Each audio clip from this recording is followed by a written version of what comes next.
Welcome to Martini Time. Let's see what the little frog brings up.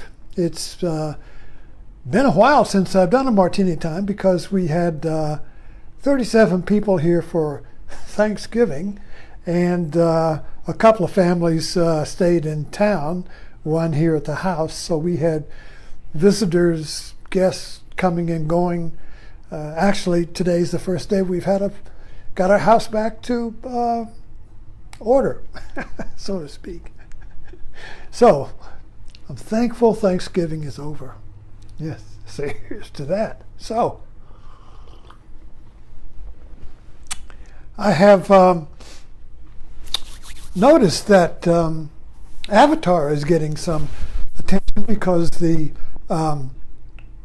sequels are being announced, and the little trailers are coming out, and so Avatar is back in our minds, our collective mind again.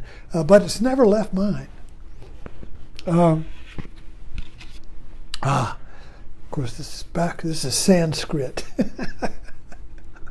But Avatar has never left my mind. I have a page on it that I started after I first saw Avatar. I think it's Avatar, a Voyage to Pandora. And I noticed from my voice right now is my daughter was here for Thanksgiving, and she brought a New York cold with her, and it's trying to stay here. So stay. And so anyway, Avatar is back. And the idea that suddenly came to mind as I was reflecting on this was the vision quest. This one Facebook post I noticed was saying that Avatar was about the corporate takeovers of our land, like the sky people taking over the land of Pandora. Well, that's a fine meaning if that's what you get out of it. It's kind of a teaching meaning, called didactic meaning. It's teaching you something, but that's not what Avatar is about. Avatar is not teaching you something. Avatar is a vision quest. The hero, Jake Sully, is on a vision quest. He doesn't know it, but he's on a vision quest. And of course, the vision quest takes place mythologically or metaphorically in the movie. So the movie is about someone else, some character, having a vision quest in some science fiction land, or it could be in this land. In other words, most of our movies are a vision quest that are either taking place in imaginary lands or in our real land, the one we're living in. It doesn't make any difference. The quest is for a vision. Now, what is a vision but a reorientation of your life? A radical reorient, an adjustment, a new map. A vision orientates you, because a vision, just looking at what that means, it means you're seeing past your horizon. A vision is opening up the veils, opening up the boundaries, opening up the walls, opening up your bounded life, you see. So we're born into a culture that is bounded. And you can really see this if you go to other cultures. Even though you think your culture is pretty unbounded, you may go to another one and you see the bounds of your own culture. Every culture has a boundary. Every culture is a container that shapes us in ways we don't know, just like the fish doesn't know the shape of his fishbowl. So the cultural shape is unconscious, yet we feel its contraction, we feel its constriction. And so this is suffering, this is painful. Contraction means you're like a straitjacket. You can't expand the way you want to, you see. So we want a vision that transcends our cultural and our egoic boundaries, you see. When we're born into a culture, the personality we cultivate within this culture is the culture personalized. In other words, our person, our ego, that is conditioned by our culture, which is our family, our history, our politics, our religion, the whole catastrophe, you see, cultivates us into a particular personal culture.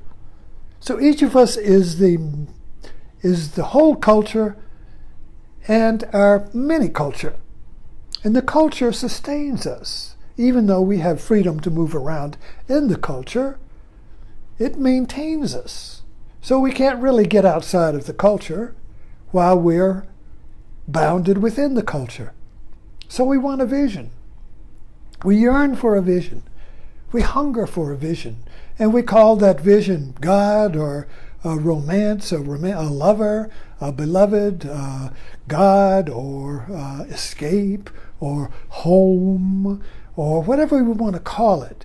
There's a yearning for this vision, for this liberation, this expansion, this transcendence, to transcend our boundaries. And basically that's what consciousness is, you see. So we're human beings and we are conscious. But what makes us human, you see, is this yearning for transcendence, for vision. And it's a quest. I know with Native American cultures, the youth all have to go out on a vision quest. They have to go out into the forest, into the hills alone until they have a vision. Even Zen is a vision quest.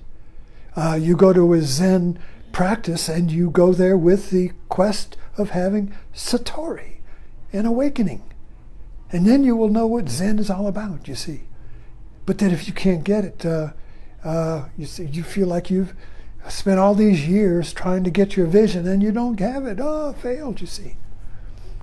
So this whole, and our culture now is inundated with vision quests. You can, on the internet, you can movies. It's really, if you understand what vision quest means, it's everywhere. Everywhere, even self-help, diets, everything we do is a quest to transcend the landlocked consciousness or acculturated self that we're in, you see. So Avatar is a mythology, but instead of old mythology, it is a new mythology. And movies are our myth makers now, since we erased all of our ancient mythologies. And we must have a mythology to live by, but the living mythologies are always unconscious. So we don't really, it's like the fishbowl is a mythology, and we're not aware of how it shapes us, you see. So we live in mythologies today, but they're unconscious. So the vision quest is for consciousness, is to transcend the unconscious mythologies or cultures, the cultural mythology, and to have a vision that transcends and liberates us. And then we come back into the culture and we have a different orientation. Instead of a magnetic compass that directs us according to a cultural north, a cultural morality, we have a GPS that goes to true north, you see. And most often our true north, our heart compass, is not going in is not in sync with the cultural compass. So we get into a conflict there between what the heart sees, the vision sees, and what the limited vision of the culture. All creativity is about this. Inventions, new politics, everything new comes from a vision. So a vision is creative. A vision is creative sight that gets a vision of something entirely different, and then it begins to move the culture in the direction of that vision. Martin Luther King, all of our moral leaders, all of our great leaders and wise and sages, and gurus and all that, they're all presenting us with a vision, a new vision. So anyway, I just wanted to reflect on Avatar as a vision quest, and the sequels are coming back. So James Cameron has, I think, 5 Avatars planned. It'll be like Star Wars, which was another mythology that shaped our culture. So these movie myths are not just entertainment. They're not just fun, you see. They are the great ones. The great movie myths shape our consciousness. And Avatar, unlike other myths, movie myths, is a Buddhist vision, is a Buddhist vision of awakening, you see. So when the movie ends with Jake Sully, now the Avatar, having combined or merged the mind of the sky people and the intuition in the body of the Navi, put them together, he sits up awake, and we don't know he's a Buddha. The movie ends right there. I'm awake. Thank God Almighty. I have never been awake before. That's the vision. I'm awake. So awakening and the vision is the same. So when you have a new insight in your life, when you have a new idea, a new business, a new relationship, something new, that's a vision just for you in your life, you see. And there are great visions and small ones, but they all have the same quality of awakening to something entirely new that you never thought of before. And we say, it's a miracle. So, expect and long and yearn for a vision in your life, and it will come to you. Thanks for dropping in.